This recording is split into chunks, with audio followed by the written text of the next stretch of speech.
beautiful butterflies, welcome back to my channel. If you're new here, my name is Beverley and it is so lovely to see you today. In today's video I'm going to be doing a review of The Cauldron and the Drum, A Journey into Celtic Shamanism by Rhonda McCrimmon. So grab that cup of tea, let's get to it.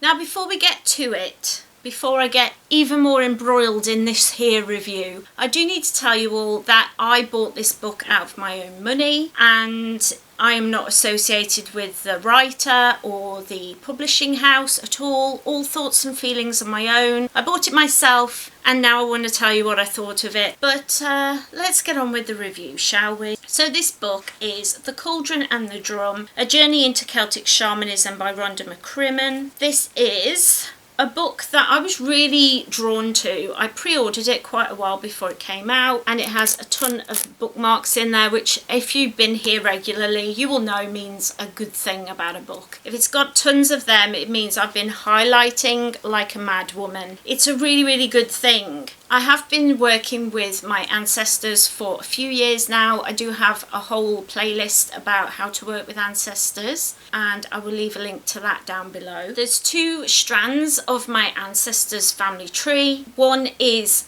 Greek and one is Irish, and I cannot follow them any further back than my great-grandparents, and yet those are the strands of my family tree that I feel called to the most. And in order to get to know those people, I really want to look at their beliefs, the things they did, the stories they heard, and so I really want to get into like Greek mythology, Celtic mythology, folklore, and reading books like this is really helpful to me, so I'm really excited to talk more about the book. As always, my notes are written upon my phone because I'm really not professional at all, but I do my best. So the first thing I want to talk about is the introduction, and the introduction was really lovely about just Celtic spiritual work, why they felt drawn to it, why they enjoy it. I thought that was really interesting and I really enjoyed hearing that. I also loved the fact that quite often in the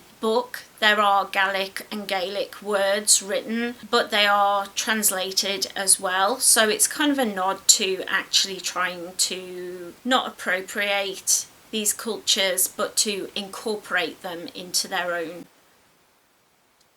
practice. Oh goodness me, we're doing well today folks, we're doing well. I love that they gave really easy to understand explanations for each of these words and why they are used in certain situations. I really liked that. Like one of them is that in Scotland they don't use the word smudging, which is actually a North American term, but here we use the word seining. That was really interesting, and the way they explained why it's called that and how it was done in the past I really appreciated, and it made me feel like that's something that I do naturally, and I've spoken a lot about how to cleanse your spaces, so I'll leave a link to that down below should you wish to know more. What I really loved is a big part of this was of the book spoke about mindfulness and how the awareness of our ancestors was very focused in the moment, and mindfulness would have been something they had to practice because of, you know, keeping an eye out on animals that were likely to kill them, plants that were likely to hurt them, etc., because they had no hospitals, etc. Nowadays we have a lot more things in our lives that take our attention, and I've been really working hard over the last 8 years, something like that, to build mindfulness into my daily life. It's part of my spiritual practice as well as part of my witchcraft practice, and it's something that means a lot to me. My blog is called Blooming Mindfulness. I talk about it a lot in relation to helping my chronic illness and mental health issues. I'll leave a link to that blog down below as well. Wow. Okay, so I loved knowing that the practice of mindfulness is something that my ancestors would have practiced. It would have been something that would have come a lot more naturally to them, I feel. The fact that it was done at all and was important really, really spoke to me and really made me feel so connected to my ancestors. And that's something that I love about my witchcraft practice. And as I step into this like Celtic, Greek era of my life, then I find myself really wanting to connect who I am to who they were. And I think that's really important, to make sure that they feel like they were human beings, they were people, and they were individuals with souls and wants and needs in life, just the same as me. Not much has changed in that over the centuries, but our practices and the way we live, society has changed so much that it can feel a lot like those long back ancestors have nothing to do with us, and that is simply not true. And that's something that I really appreciated, the fact that my drawing myself to mindfulness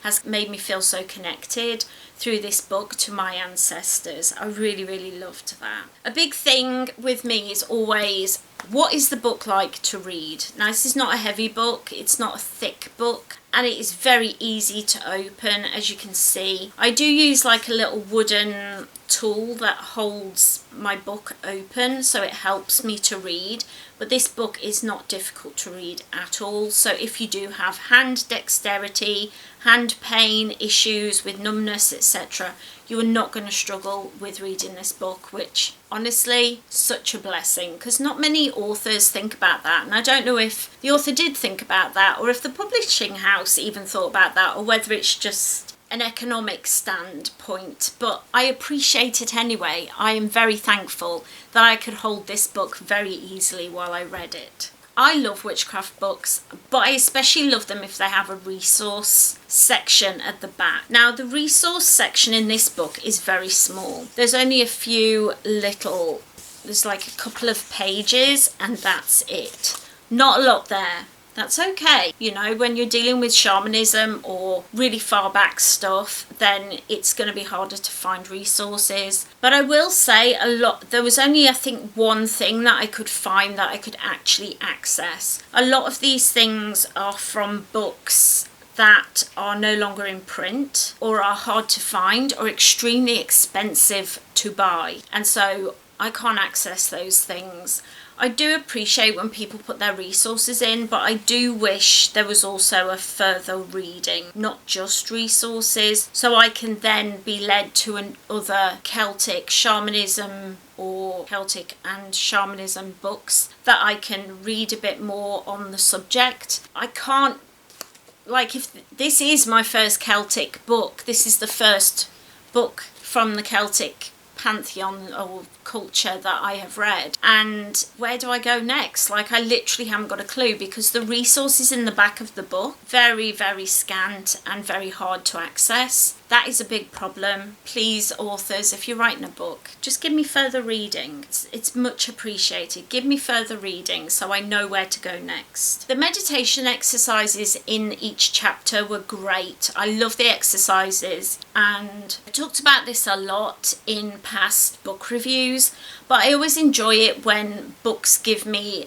like questions to answer at the end of each chapter, or, you know, a way to put it into my daily life, and there was that in this book, which I really appreciated. However, the meditations were written down, and I really felt like it would have been good if there was a link to where I can find these meditations online. Like, they do have a website where in a couple of places they speak about how you can go to their website for more information. I'm assuming that is paid courses. I don't know. A lot of these things are linked, like leading you in. That's how people make money, you know. I am not against people using their knowledge, their practice, their whatever, their skills, that's the word I'm looking for, their skills to make money. I'm not against that at all. However, I wish there was more information about where I can find these meditations, because reading it in a book, how can I get into a meditative state and do drumming and things while I'm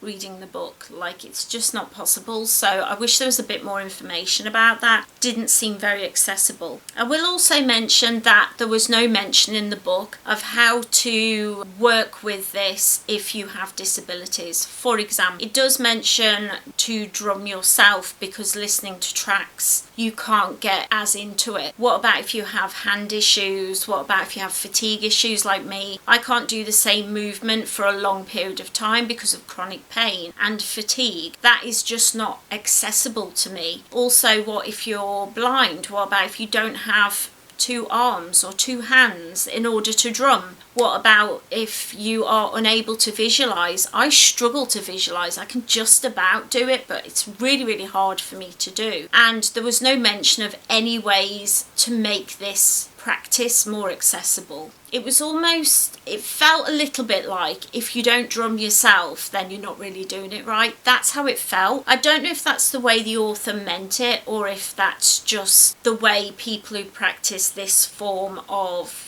I don't know what it is. Is it witchcraft? Is it spirituality? I'm not sure. It's an intermingly type thing. But I'm not sure if it's just the way people in that community feel. Like if you're not drumming yourself, you're not going to get the most out of it. But I did feel a little bit like, well, this isn't accessible to me because you're telling me that if I listen to somebody who's drummed, it's not the same as if I do it myself, but I can't do it myself. And I struggle with visualization. How can I make this more accessible? I would have loved a bit more information on that. Just a note from moi. Now I'm going to talk about omnism because I am an omnist. And what that basically means is I believe that all religions hold a little bit of truth as to the mysteries of the universe and how we were created and who's in charge and is there a God, etc., etc. But none of them have the answer. None of them are the full, complete picture. What I like to do, and many other omnists like to do, is take a step back and look at all of the religions and see what is always the same. What has always remained the same, like smoke cleansing or cleansing your space. That has been in every culture and every religion. So is energy centers in the body. You see it in Chinese faiths, you see it in India, you see it in Africa. And energy centers in the body, people tend to think of chakras. I don't like to do that, and so I stopped working with the Indian pantheon and that culture. Only recently, it's very hard to decolonize, especially being white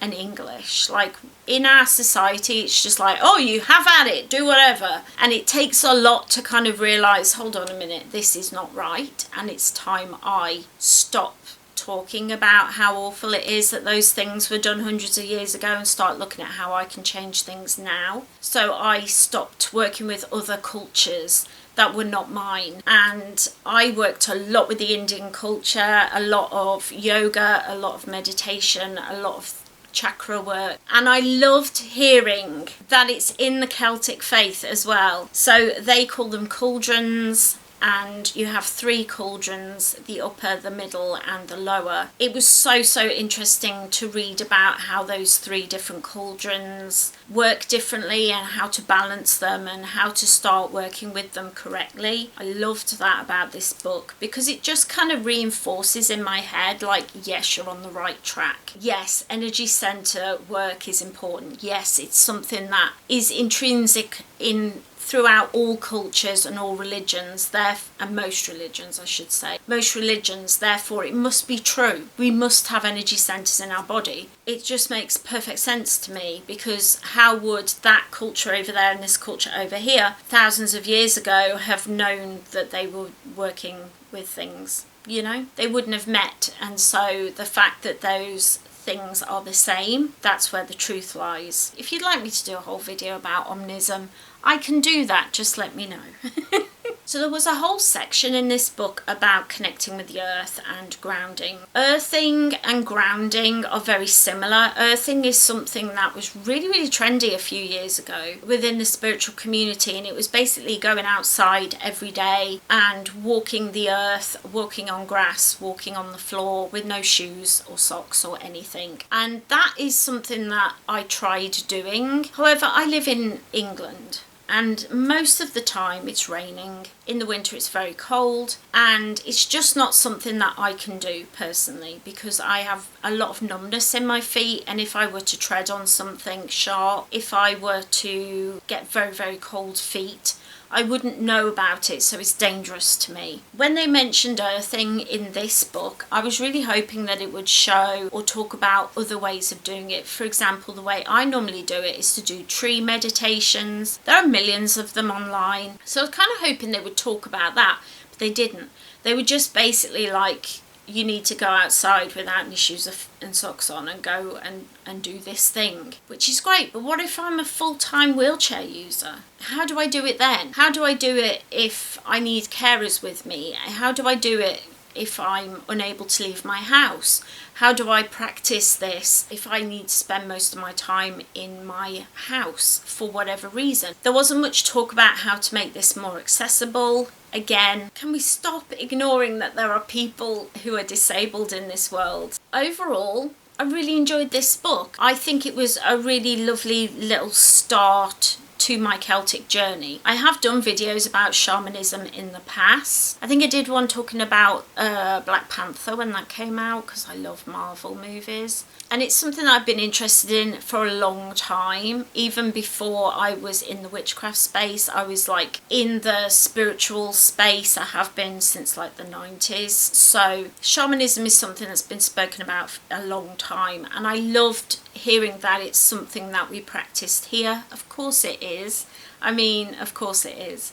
But there is a lot of discourse as well about Celtic shamanism. I don't agree with that. However, I acknowledge that it is something that I need to be very careful about and need to learn a lot about before I start to practice it. So I'm not somebody who's going to turn up next week doing drum meditations. It's just not going to happen.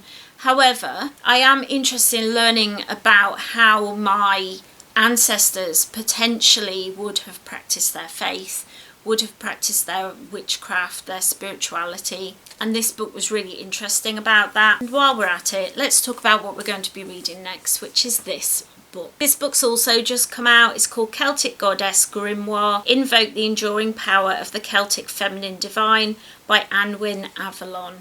This is such a beautiful book, guys. So beautiful. Each chapter seems to be a different Celtic goddess and a different type of goddess that we can invoke. So I'm looking forward to reading this. My bookmark is in place. I'm ready to start reading.